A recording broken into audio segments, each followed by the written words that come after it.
پاکستان کی موجودہ خراب معاشی صورتحال سے نکلنے کے لیے نت نئے فارمولے زیر غور آ رہے ہیں۔ مختلف ماہرین مختلف اقدامات تجویز کر رہے ہیں، لیکن آج ہم ایک انوکھے فارمولے پر بات کریں گے جو کہ آج سے 15-20 سال پہلے دیا گیا تھا، جو سابق وزیر اعظم بے نظیر بھٹو نے دیا تھا، جس کو انہوں نے سیاسی اور معاشی مفاہمت کا نام دیا تھا، اور اس کے تحت مختلف انہوں نے اقدامات کیے۔ پاکستان کے اندر اس کو NRO کا نام بھی دیا جاتا ہے۔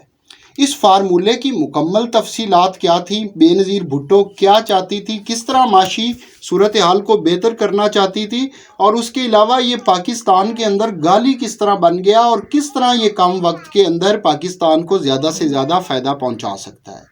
پاکستان ساگا میں خوش آمد۔ مفاہمت کی سب سے پہلے ابتدا آج سے 1500 سال پہلے حضور پاک صلی اللہ علیہ وآلہ وسلم نے کی، جب فتح مکہ کے موقع پر انہوں نے تمام کفار مکہ کو معاف کر دیا، ان لوگوں کو بھی معاف کر دیا جنہوں نے بہت زیادہ ظلم کیے تھے، یہاں تک کہ ابو سفیان کے گھر پناہ لینے والوں کے لیے بھی معافی کا اعلان کیا گیا۔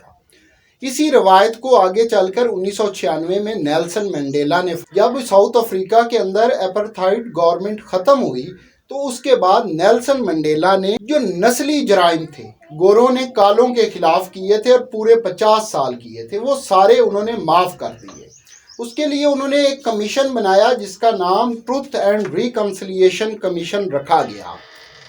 اس کمیشن کے تحت کوئی بھی گورا شخص جس نے کوئی جرم کیا ہو، وہ اس کمیشن کے سامنے پیش ہو سکتا تھا اور وہاں پر اپنے گناہ کا اقرار کرنے کے بعد معافی کا مطالبہ کر سکتا تھا، اور یوں جتنے بھی گورے کالوں کے خلاف ظلم و زیادتی میں ملوث تھے سب کو معاف کر دیا گیا، اور بالآخر ساؤتھ افریقہ کے اندر سے نسلی امتیاز کا خاتمہ ہوا اور ساؤتھ افریقہ ایک ترقی یافتہ ملک کے اندر بدل۔ انہی چیزوں کو دیکھتے ہوئے اور اپنے ماضی کے تجربے سے سیکھتے ہوئے بے نظیر بھٹو نے بھی پاکستان کے اندر مفاہمت کا تصور دیا۔ 1990 کی دہائی میں بے نظیر اور نواز شریف نے ایک دوسرے کے خلاف انتہائی جارحانہ سیاست کی تھی۔ دونوں نے ایک دوسرے کی حکومتیں بھی گرائی تھیں اور اس کے علاوہ ایک دوسرے کے اوپر کرپشن کے جائز اور ناجائز کیسز بھی بنا رکھے تھے، لیکن اس کا پاکستان کو کوئی فائدہ نہ ہوا، نہ ان دو شخصیات کو فائدہ ہوا، اور بالآخر پاکستان کے اندر مارشل لا لگ گیا۔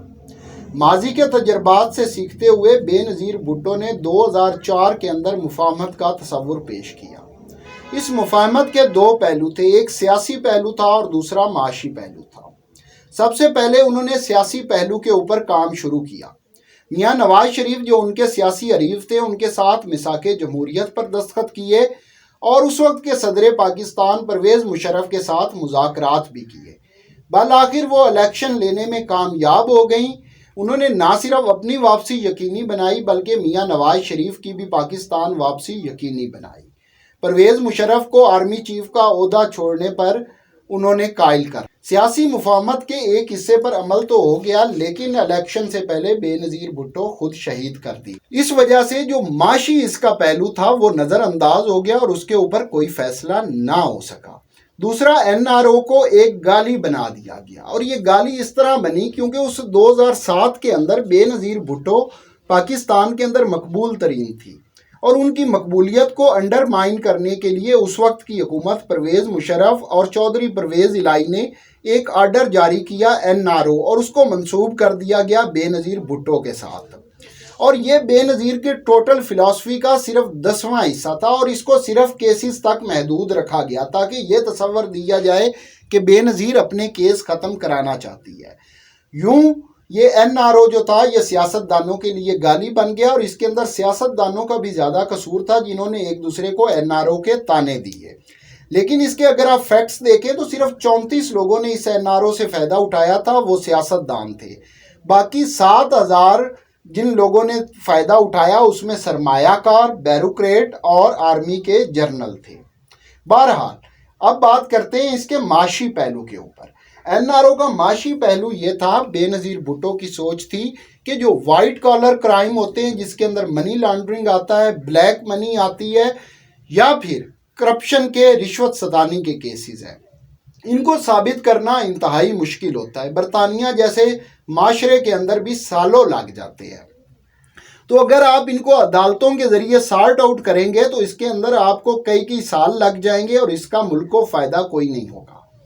بے نظیر بھٹو کا خیال تھا کہ ایک ٹروتھ اینڈ ریکنسیلیشن کمیشن بنا دیا جائے جو کہ مکمل بااختیار ہو، سپریم کورٹ کے ججز کے اوپر مشتمل ہو، مختلف سرمایہ کار، صنعت کار، زمیندار، سیاستدان، بیوروکریٹس، جرنل اس کمیشن کے سامنے پیش ہوں اور وہ اعتراف کریں کہ انہوں نے کتنا پیسہ پاکستان میں ناجائز طور پر بنایا ہے۔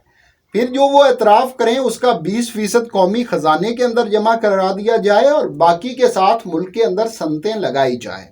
اس طرح پاکستان کو 15 سے 20 ارب ڈالر صرف 6 ماہ کے عرصے کے اندر مل سکتے ہیں، جبکہ 50 سے 70 ارب ڈالر کے قریب اماؤنٹ جو ہے وہ انڈسٹری کے اندر شامل ہو جائے گی، اور بغیر IMF یا دوست ممالک کی امداد کے پاکستان معاشی طور پر مستحکم ہو جائے گا۔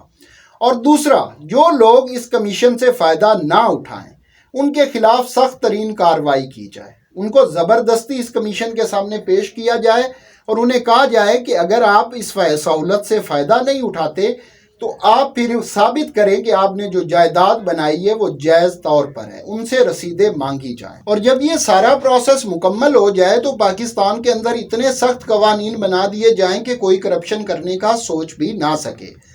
لیکن اس منصوبے کے اوپر سیاستدانوں کی باہمی رنجشوں کی وجہ سے عمل نہ ہو سکا اور پاکستان آج اس حالت کو پہنچ چکا ہے۔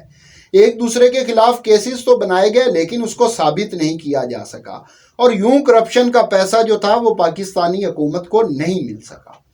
اس وقت جو صورتحال ہے اس کے اندر نہ صرف سیاسی مفاہمت کی ضرورت ہے بلکہ معاشی مفاہمت کی ضرورت بھی ہے۔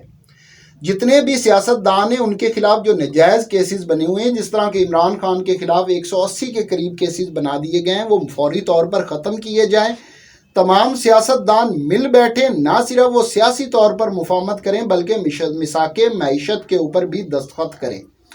اور اگر یہ ہو جاتا ہے تو پاکستان کو نہ IMF سے پیسہ لینے کی ضرورت پڑے گی اور نہ دوست ممالک سے پیسہ لینے کی ضرورت پڑے گی۔ ویڈیو کو لائک کیجیے گا اور چینل کو سبسکرائب